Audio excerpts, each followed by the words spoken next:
are two of our founders, Damon Edwards, you can see him in your screen there, wave, and Alex Honor. I'm not sure, Alex's video wasn't working, but he is there, and they're both founders of the company. So Alex is going to walk through a demo of the features. Please feel free to interrupt with questions at any time.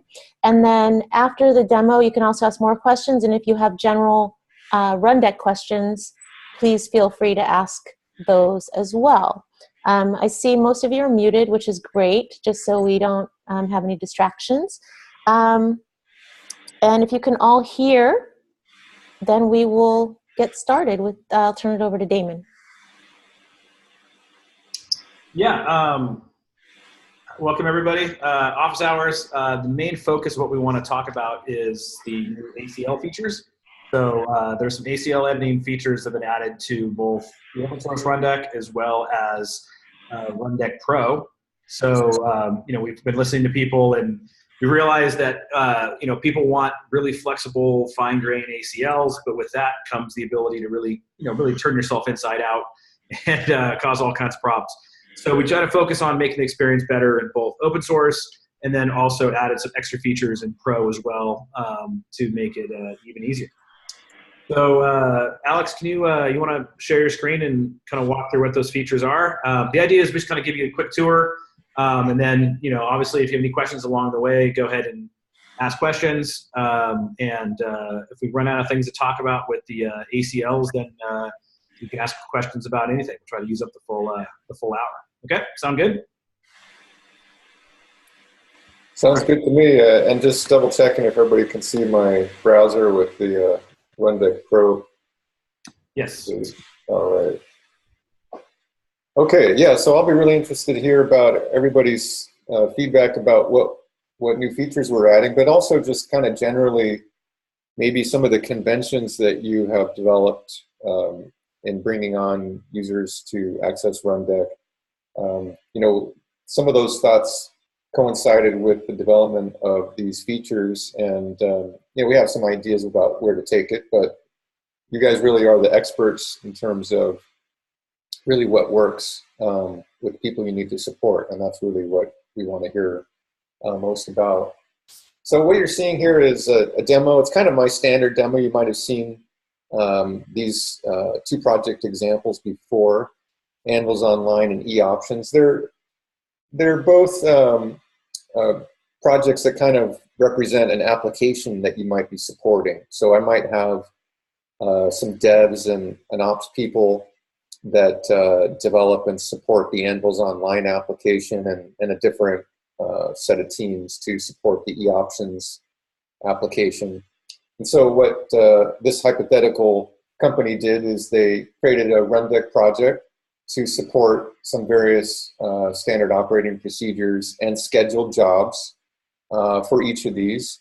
And I've logged in as admin here. So as you know, admin out of the box basically includes some policy that just defines a lot of rules that let me basically do anything, so I can show you all the features. And then I'll log out and log in as a different user with different policy rules, and you'll see some differences. So let's first just begin with the ACL editor. So I know many of you have probably struggled with it, maybe just got it working to the point where it satisfied kind of your minimal requirements, but you know, it's a little bit tricky. Also, you have to log into your Rundeck host to edit these files. There is API support to create and change and delete those files, but you know, not everybody knows that, or it's not maybe very easy to do it that way either. So you can see here I've got a menu item called Access Control, and it's under what we call the System Config menu. We've got this little word here, System, to indicate that. I'm going to click on that now. And you see that I have two stored ACL policies. Now, there's some differences between what's in the open source and what's in Pro. In the open source, you'll see this same exact listing as well. I think as of 2.10.0, you were able to edit ACL files like this.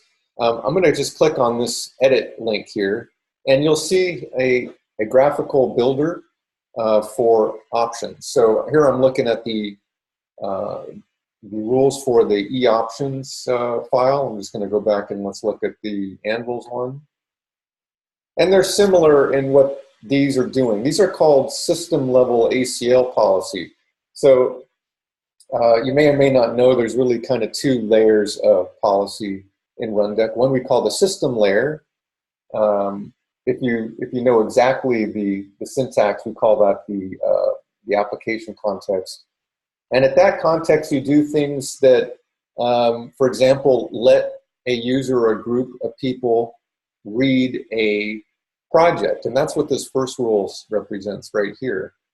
This Anvils group, it's got a little icon that's meant to be the group icon, can read any project whose name matches Anvils Online. So that means that if I add a user to the group called Anvils, they'll be able to read that project. What that means is that they'll see the project in the home page as a project listed, and it means they can click into that project and see whatever else, for example, jobs and nodes that they're granted. And I'll talk about how you grant access to that in a moment.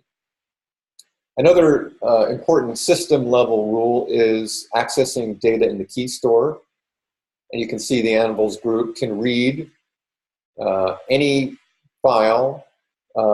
Basically, this regex means any file name that matches a directory keys/target.local. So I've got a little hierarchy. I've got this one top level here called target.local, and path matches that .star. So that means any subdirectories to this target.local. So in essence, what this rule really means is I can read any files if I'm in Anvils that's below this target.local directory. So you need to do that because chances are that's where all your SSH keys live for that project. You might have a convention where your top level storage tree is organized by project. I didn't do that in this case, but that would be a good convention. You might also do that depending on environment. So you might have more than one rule, or you might have a more sophisticated regex at this position, maybe to give you a list of org choices. Maybe you have a dev and a prod level there, and you might have a regex that says dev pipe prod. So those are just examples about how you might organize the keys, but that's an important thing when you're onboarding a new team. You want to give them access to the project, and then you're going to need to give them access to the keys that they'll use in that project. Now, one idea that we want to just share, we've noticed a few users are doing this now, because there is the ability to grant access to manage project level ACLs, which I'll talk about in just a moment. You could, in theory, define a special group that's called the Anvils admin group, who's allowed to edit ACLs at the project level. And I'll show you those in a moment. But you know, the reason that you might consider that is if you have a team that needs to change what jobs they want to give access to or what nodes they want to give access to, and you just want to get out of the way of having to do that for them, you can define global level policies that they can't override, and then give a team or a set of users the ability to change ACLs just at their project. And then they can make changes and not override things that you want to control, but then you don't have to be in the business of making every little tweak for every change they need. So that's what the editor looks like in the Pro version. I just want to show you one other thing here that's in the Pro version, and that is this little report. So I might want to know, well, what can the Anvils team do? And you can see here at the system level that for a project called Anvils Online, I'm able to view it. So that's really just repeating what I talked about when I showed you the rule, but this is kind of giving me a picture of that. Likewise for the key storage. What keys are my Anvil users able to read? I can click on a key. How about that one? I'm able to read the key. So this is really nice if I need to verify what a given user or team is allowed to see. And I've put my mouse over the little read text there, and you can see a mouse tip show up, which is the rule evaluation. So some of you probably have used the RD ACL command line tool to help you debug the rules, and you might recognize that output. So that's a really verbose kind of debug level kind of message, but it's just telling you what rule and what file granted this access. So let's take a look here, project. Similarly, I can choose what project a given team has, and I can find out, well, it looks like Anvils is able to read all of the events. What that really means is they can see all the past executions, and they're able to read nodes. I might then want to say, well, what jobs can they run? I can click this, and well, actually, I'll show you that in a moment when I click over to the project thing. One other thing I wanted to say is I've been showing you this graphical builder, and I'll go through creating a rule in a moment. But for those of you that understand the syntax of these, so you can click that editor link, and there is the exact kind of YAML syntax that you may have already learned to some extent. And I can change it right here as well. So if I need to cut and paste, or I just want to add some new things, and I don't want to have to go through the graphic interface, I can do that. And this rules builder can parse that and interpret it and break it down into this view. So what this graphical builder really does is it takes a form, and we'll fill it out in a moment, but in essence what it does is it produces another rule that goes into this editor. So the editor is kind of the direct way to change the data of the rule, and this is kind of an overlay to that you'll see in Pro. Let's go over to the Anvils Online project, because I wanted to talk more about that idea of splitting policy between the system level and the project level. So here I'm clicked on to the Anvils Online, and over here we have the project admin menu, which is different than the system. This is just pertaining to the project. And there's a menu item here called access control, just like at the system level. But here, all of the policies are scoped to the project. And so this gives me that ability to delegate the rule administration both in two sets of files, and also if I like the idea of delegating the changing of those rules, I can define that at the system level, and then my project admin can basically see and do what I'm going to show you here. Now, this is just a convention. If you notice the naming, I've got default, dev, and ops. Those aren't fixed in Rundeck. Those are just examples about how I might see grouping the rules. I might have a set of rules that just pertain to anybody that belongs to this project. You can access this project. Let's just click on that. They should be able to read all the nodes and see all the history. So we saw that earlier when I was at the system level report, that they could do that. And likewise, there's the equivalent in text form.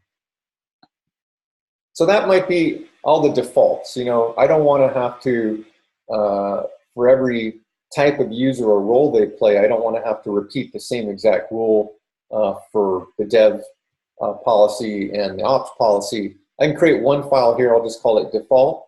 And these are the things that I'm going to grant or possibly deny anybody in this project. So this will apply to everybody. That's just a convention. So let's just go back here. And let's look at the ops policy here. So the ops policy is basically telling me I can run steps on any node, and I can read and run any job. So that makes sense. I want to be able to create various kinds of standard operating procedure jobs that my ops team needs to run. Maybe these are the first line responders in the NOC, but I don't want them to change the definitions because that's something that we want to work on together. We want to test out in another environment. We might have our own little approval process for how we decide to make changes to our standard operating procedure. So I've locked it down here. I can let them read the job and run the job, but I'm not going to let them edit or delete because we want to make that a group decision. And coming back over here, let's look at the dev. So in the devs, we want to provide some self-service to the devs here, but we don't want them to interrupt the service. So we'll let them do certain things like look at the nodes that are tagged www. Maybe that's where we've been having some problems. So we want them to be able to look at the nodes page and see those nodes and run certain steps on those nodes. Specifically, we're going to let them run this job, read and run this job called web status. And we're okay with that because it's just doing something safe. It's going to collect some status information from the little web service that runs on those nodes. It can't hurt anything. And when things are going wrong, we want to give the devs the ability to check the status because it returns some data that's useful for them when they're debugging and running through their test environment.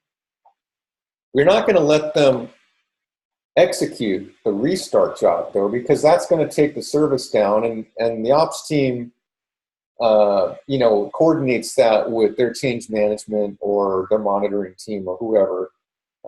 We need to let them do that, but we want to give the devs read access to the job so they know how it's defined. They want to make sure it's the way they expected. Maybe they had a promotion process where they released this restart, and they want to inspect the definition because if that restart job gives the ops team any trouble, they want to know exactly how it is defined right now and make sure it's not some other kind of mix-up in terms of how that's supposed to work. So it's very fine-grained, you can see. Really just kind of going back to my earlier point that I can define these kind of roles really just by naming and grouping the rules based on the kinds of user that I want to manage. So we can come over here, and like I was showing you earlier, we can sort of drill down and see what I'm able to do. Maybe for this case, I want to list all the what's going on here. Job for ops. The ops guy. There we go. So the ops team can run all of those jobs, read and run all those jobs. Let's see, the dev can read the web restart and read and run the web status. So what this page is actually doing is it's looking through all of the jobs and applying the rules and evaluating to find out what exactly those rules are going to match to. So this comes up a lot because you're creating rules and maybe your user logs in and they're not seeing the job or they're not able to run the job, or maybe they're getting an unauthorized message about maybe what nodes they're able to run steps on. This really helps you figure out what exactly it's matching to now. Of course, you can still use that RDACL command, but it's pretty tough. I've used it. You can make your way and get these questions answered. You can also look at the Rundeck audit log and understand what the rules are basically saying. But I'm sure you would agree this is a lot simpler. I'm sort of happy that I can do this now. Hey, Alex, do you want to talk a bit about the open source users of the RDACL command? Because I think some people may be unfamiliar with it. So maybe a pointer of how to get it and what the basics are. Yeah, well, I'm just maybe first anybody who's tried the RDACL command, be kind of interested to hear. Yeah, just go ahead and unmute yourself if you want to answer or ask. Has anybody tried has anybody on the call tried the RDACL command before? I have. What was your experience? Once I got the hang of it, it wasn't that bad. Okay, cool. Okay, well that's good to hear. Yeah. Yeah. I've just pulled it up here. Let me just make that text a little bit bigger. So it's one of the it's actually, I think, the only remaining executable that's in this old directory called tools bin. Originally, we had all our command line utilities in that subdirectory called tools bin. So longtime users will remember RD jobs and the run and those types of utilities. There's a new command line interface we call RD, which I'm sure many of you have looked at. That's more functional and it's kind of more coherent in terms of subcommands and arguments and everything else. But this is still something you'll find in the tools bin of your launcher install or your bin directory where your RPM or dev puts it. And you know, I can list it by group here. I can decide you know, maybe what admin can do, and it basically just sort of leads you through more and more options. So if I want to know what I could do with the project, I add that. If I want to know what I could see what keys, I add this. It just continuously prompts you as you kind of go down. So I can say keys, and then it just keeps interrogating the ACL policy and trying to figure out what that scope that I'm putting in the command line can do. You can generate rules from this too. If I just take that first argument away, you can see that it's got other capabilities. I was using the list just now, which is conceptually similar to what this page is doing that I was just showing you. But you know, if you have like some kind of software development cycle where you want to produce these ACLs programmatically, you might want to consider that validate command. That validate command will parse all the rules in the default directory, or you can also give it a file or a directory to look in specifically. And if they're validated, then you know, you could maybe push them down the pipeline, and then maybe later use the API to load them into your Rundeck. So the RDACL command is still useful, I think, you know, if you're automating the ACL management. In fact, it's probably very important. You can see it takes lots and lots of arguments depending on what you want to do when you create a new rule. One super power user trick that I like to tell people about is if I'm trying to get a rule defined, but I'm having trouble knowing what resource type and action it should be. Well, there's a file here called the Rundeck audit.log, and if you've ever looked at this, it can kind of make your head spin a little bit because it's just very verbose, but it's got really all of the data about the rule evaluation. Now, I know it looks pretty cryptic, but one thing I can do if I'm really in a pinch and I need to help somebody out, I'll tell them to essentially either clear out this file or maybe tail-f it. So I might tail-f this file and then ask the user, do what you're trying to, you know, accomplish. So if you're trying to run the job, click the run button. If you're trying to see the nodes, go to that nodes view. What it's going to do, it's going to produce some new snippet of data like that. And I could save whatever number of lines that I'm getting that rejected for. So that's what you'll get. You'll get a rejected for that user who's not able to do the thing they're asking. I can cut and paste this into its own file. And then by using the RDACL create, I can say -I whatever that, you know, audit snippet was. And what that will do is it'll read each line that you're getting rejected, and it will generate a rule that allows it. So that's call it a power user trick, but it can be useful if you're just frustrated and you can't figure out what the resource and action is. This will basically just figure it out and do it for you.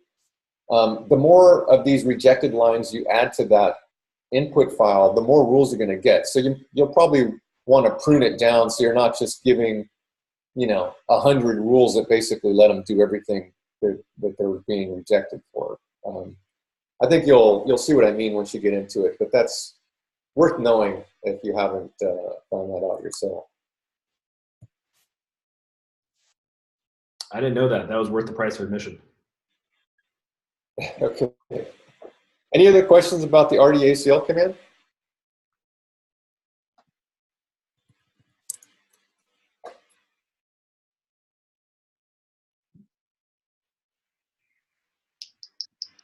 Cool. Was there anything else that you wanted to show in the Rundeck app, Alex? I thought I'd just kind of go through and create a rule, you know, just to kind of show you how that works. So in essence, this is kind of like that RDACL create action, except now we're getting to do it graphically. Let's say for the ops team, I need to make, let's pretend that we're in this terrible firefight. The web service is just going crazy. The restart action that had been working fine for months is now not working fine. There's something changed in the application or the environment, and we're going to need to let the ops team, after all, make a change to the definition. You know, it's a crisis. So what would we do there? Well, I would you know, say, okay, it's the ops team, so that's the group I'm going to pick from.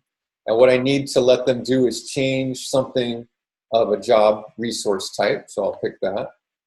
And you can see now it's expanded that to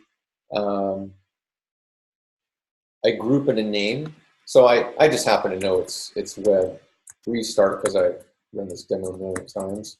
And so that'll be the job I'm giving access to. You notice here that I could also put matches.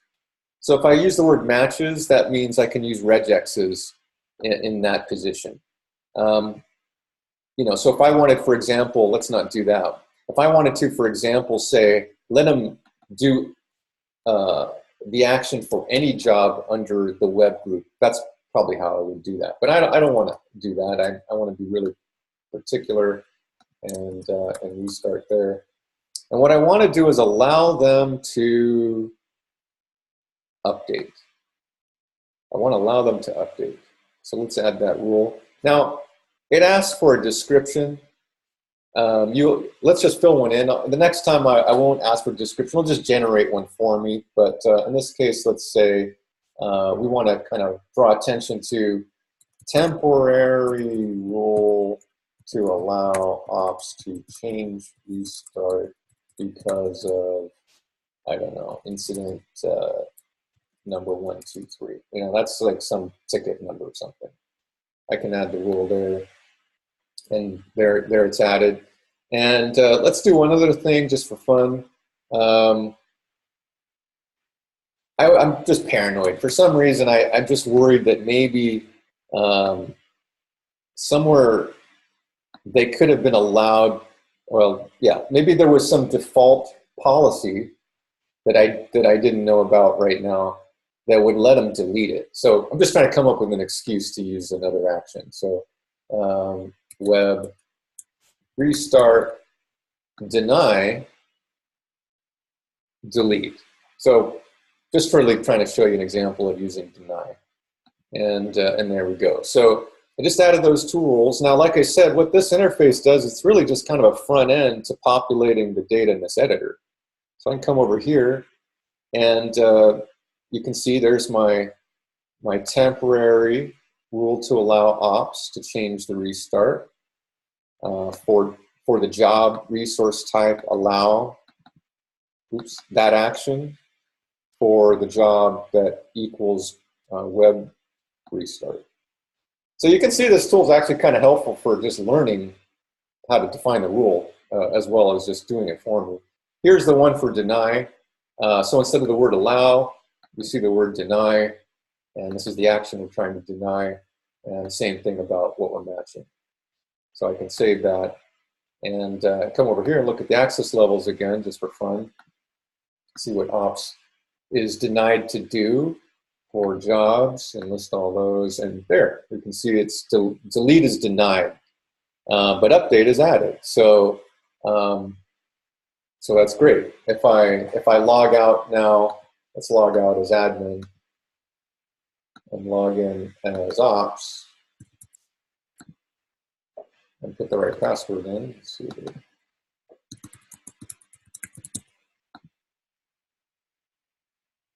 As you recall, the Anvils team is allowed to see the Anvils Online project, but not that other project called eOptions.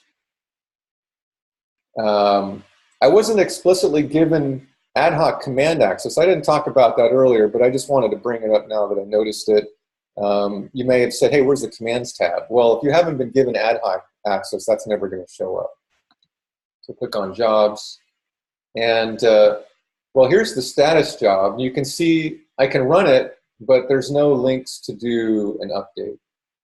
And here's that restart job. And look at that. I can now edit this job. So if I'm in that hypothetical scenario, I've just got a call, I got to restart, I'm going to pick up the phone, ask the devs, hey, you know, the old restart procedure is not working, I need to edit this job. Maybe they'll work together, maybe in a kind of screen share environment or something, and they'll say, okay, well, you need to change something in here. You know, maybe they're going to choose a different option, or they're going to change the order or add another step, or whatever they need to do.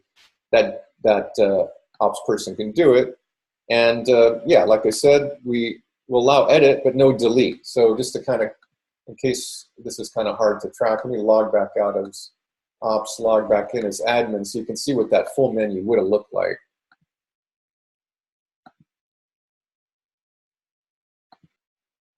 You can see I could delete the job, and I can duplicate and disable execution and all these things. One thing, just because some of you may be thinking this, boy, I really don't like these download job definition links. It's just letting information leak out that I don't think is maybe important, or maybe it's sensitive. So that's a roadmap item for us. We'll have ACL support to let you control the visibility of seeing the job definition. So just throwing that out there. Okay. So yeah, I've hit on the main points I wanted to show you in terms of the new ACL editing feature, and give you some food for thought about some conventions about how I might organize the policies into these system and project level layers, and just some examples about, you know, maybe how I could start to think about the roles these people play, and maybe group them into these kind of files. So at a glance, I can just sort of know, oh, by reading it, these are all the defaults, these are the ones for the devs, these are the ones for the ops people. But I'm really curious to hear the conventions that some of you have produced, because we're thinking about having templates of these kinds of things. So when you create a project, maybe you'd even have some predefined rules that just get generated anytime you bring on a new project or you stand up a new Rundeck instance. So the idea of these kind of roles will be important for us to know about, because we can make those examples, and you'll have more of these defined out of the box instead of having to do them from scratch.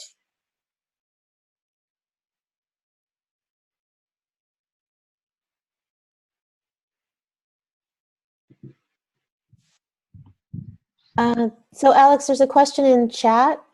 Can the group be a multi-level directory structure? Are you, okay, is that like an LDAP group? I'll wait for Because I'm trying to find the answer. I'm not sure. that message thing. The Walton, if you for the jobs. Yeah, if you want to mute yourself, you can feel free to jump in. B. Walton, Yeah. if you want to unmute yourself. Oh, here we go. No mic. Alex, if you, oh, wow, almost. Okay, so now we got a few more. So he says the group for the jobs, and then we have someone who says, I'd be interested in how that works with the LDAP groups. And then I'll answer the other question. You might be referring to kind of like the second question. are you able to like add multiple groups for a single resource, or like you can have one group that can be like associated with different job groups? So let's just try it out here. So let's pretend I've got more than one. Actually, I do have more than one job group here. Let's take a look. So I've got catalog and web, two different groups. Is that what you mean? I guess both ways. Is there a way where like one group can be part of different jobs, but we can just make it one resource, or is there a way we can have multiple groups be part of just one job? And when you say groups, you mean LDAP groups? Yes, correct. You could have one group access all of the jobs in the hierarchy, or just some of them. I think I might not have totally understood the question. So let's say there's like 5 jobs or something like that, and we want to restrict a certain user group to only like 3 of those jobs. Is there a way we can say that one user group has only access to 3 jobs? Or is it possible to say like, based on the 5 jobs, you have one job that's controlled by only 3 user groups, but not 4th user group, and then you can just push those three groups to that one job?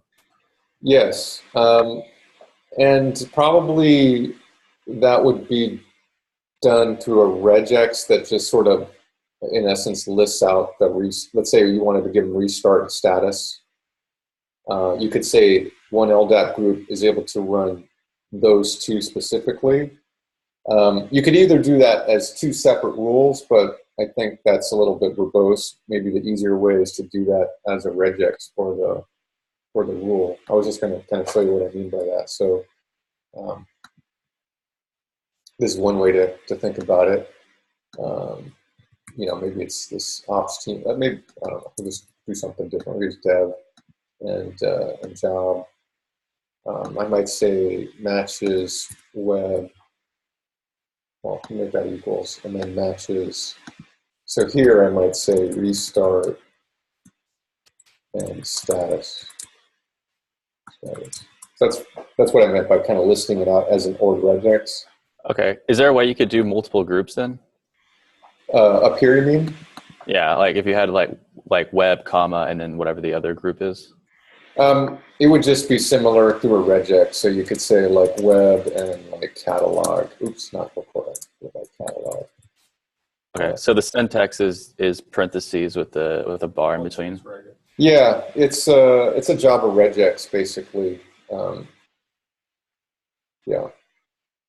Greg, you're on the line. You can correct me if I'm wrong about any of the syntax, but that's where the first thing that came to my mind about how I might cover that pattern. I was just curious what you guys would do. Yeah. Yeah, I was going to a higher authority with that question. Yeah, it's a regular expression, so you can do that pattern. Or if you had a hierarchy of groups, you might also have to use the web / DMZ or core, like B. Walton said. Yeah, that's what I was wondering. If you could just specify the group name, and then it would pull all the jobs underneath that, and if you could do multiple, like yeah, you could. Of that.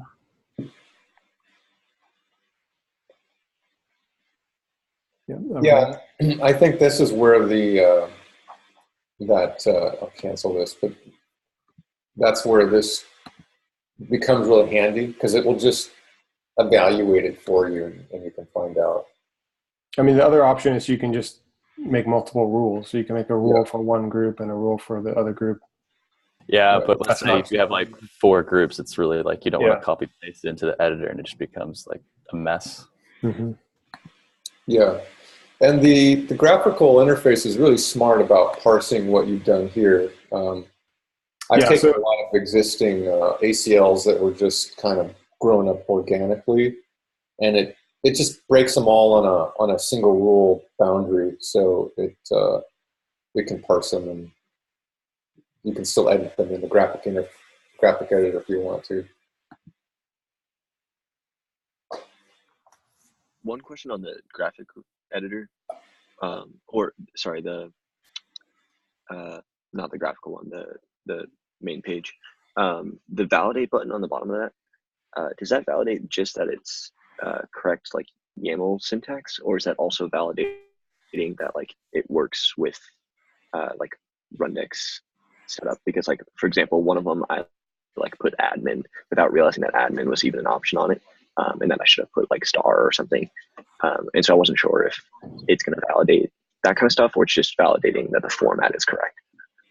It's validating the whole file as far as the ACL validation goes. So for the most part, it does validate the structure and whether you have the correct kind of hierarchy and stuff. But there are a few places, like especially the actions and the values that you put in for the resource comparisons, that it doesn't really check because it's kind of open-ended. So the actions are open-ended, and that is actually an enhancement I think we need to make, is to improve the validation as far as what actions are allowed for a particular type of resource.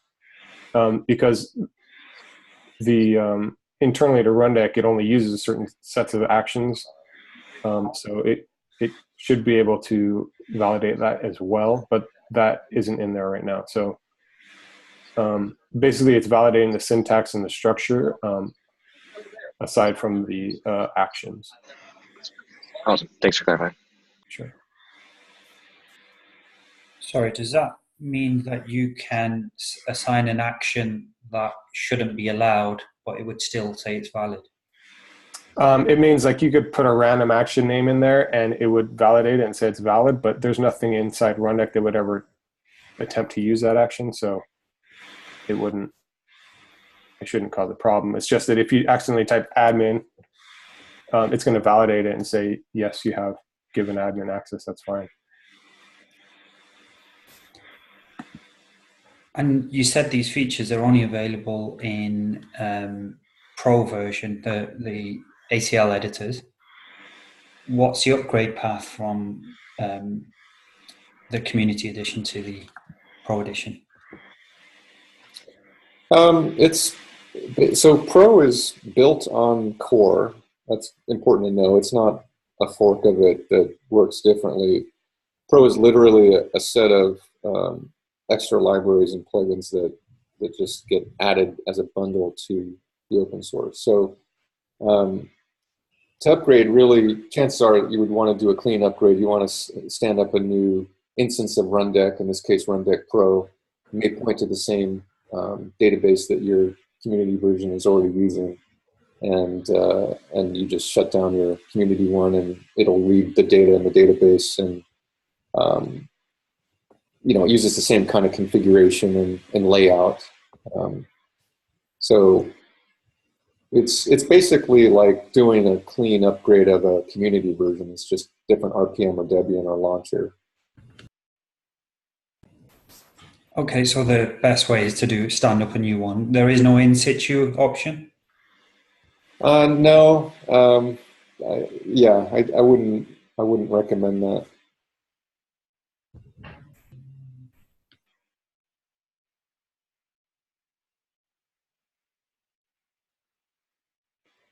What version are you using, by the way? I think I'm on the latest. We've only just started doing a proof of concept, so I think I downloaded it maybe a month or two ago. Okay. Are you using the RPM or Debian? I'm using it on Windows or whatever that is. Unfortunately, you may be using a launcher then. Yeah, the launcher. Yeah.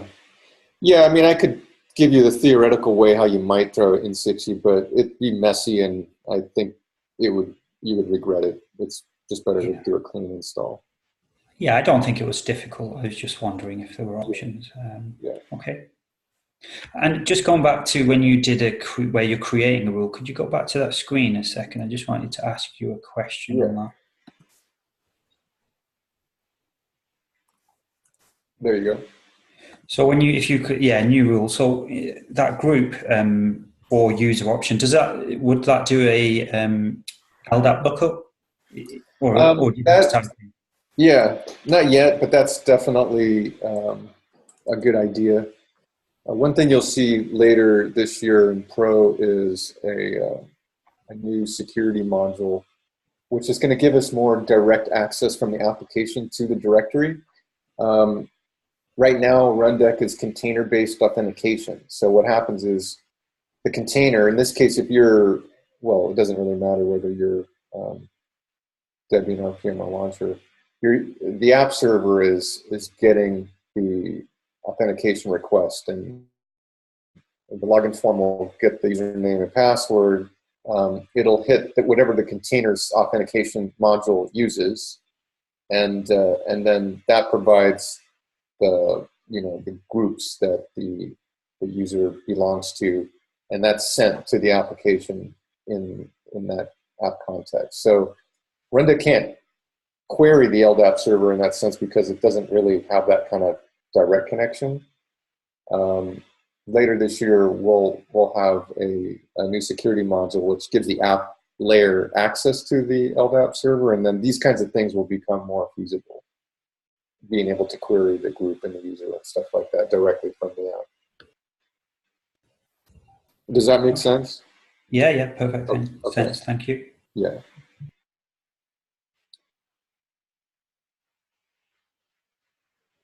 Okay. Do we have any other questions, either on the ACL or anything that you're doing with Rundeck, whether it's the community version or the pro version?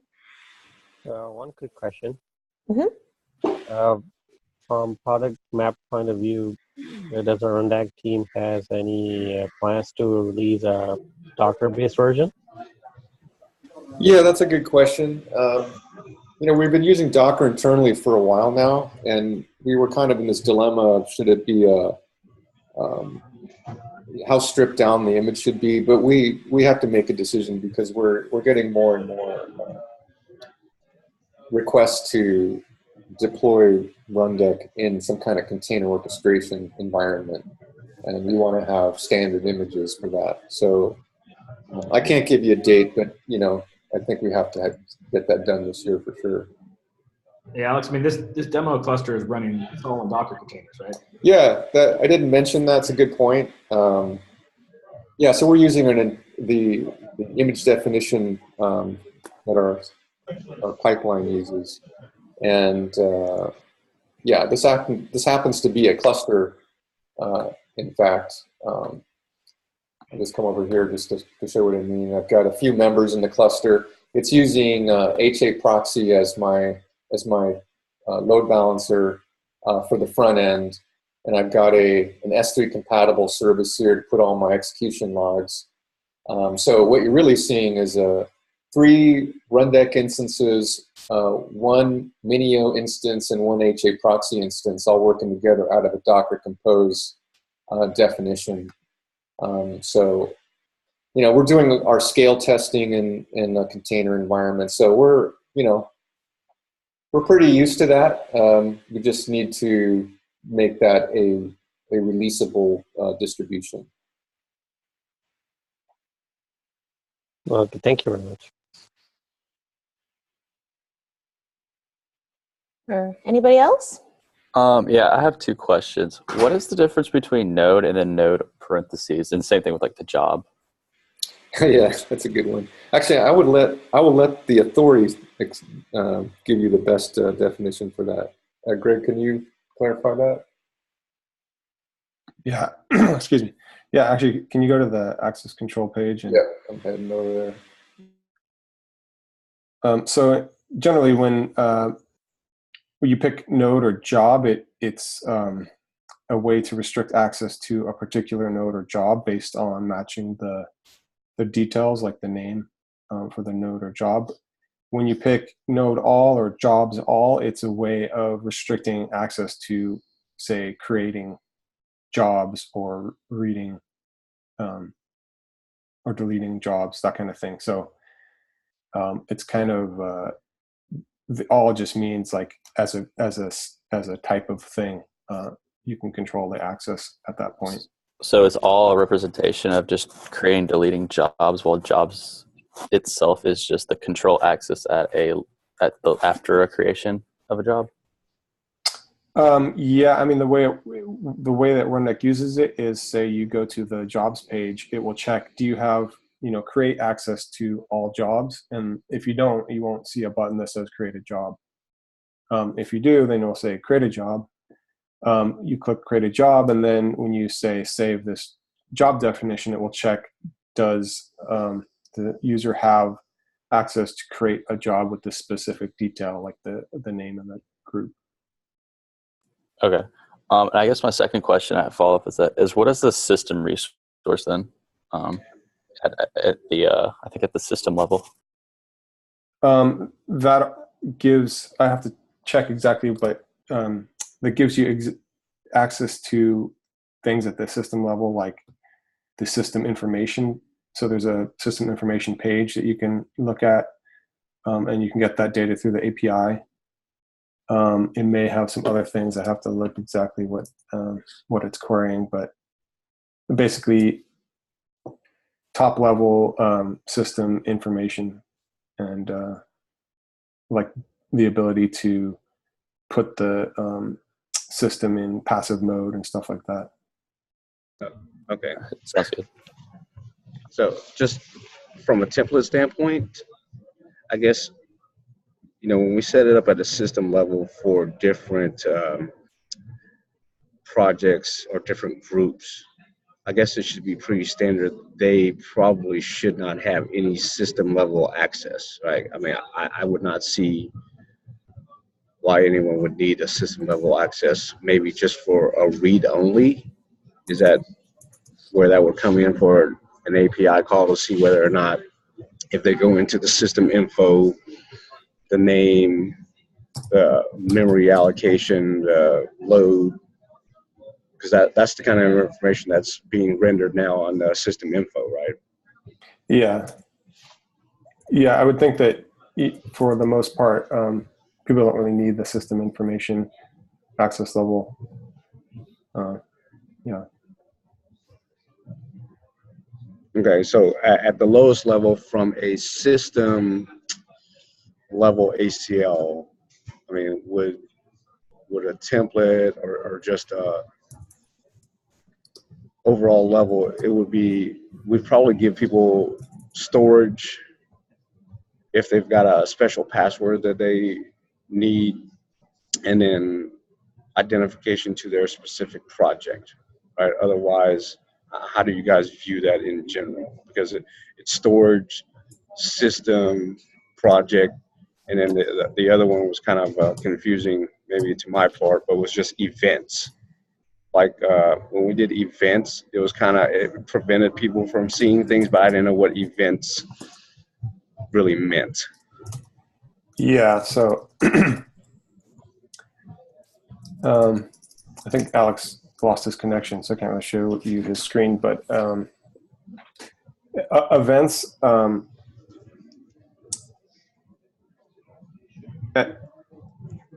if that's at the system level, well, basically events kind of groups together all the activity that you see on the activity page, and okay, you can grant, you can deny read access to that, which would not let people see it, and you can also prevent people from deleting events, basically.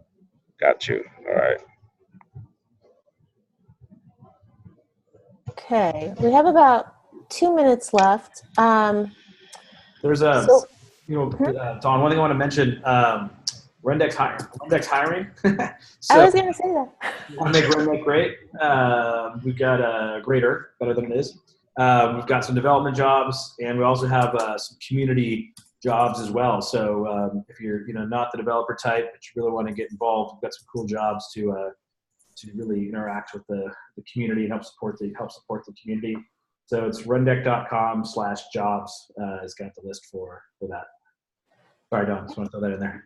Yep, thank you, Damon. And also just wanted to let you all know, if you are going to any conferences this spring, we'll be at SRECon in Santa Clara, and that's at the end of March 27th to 29th.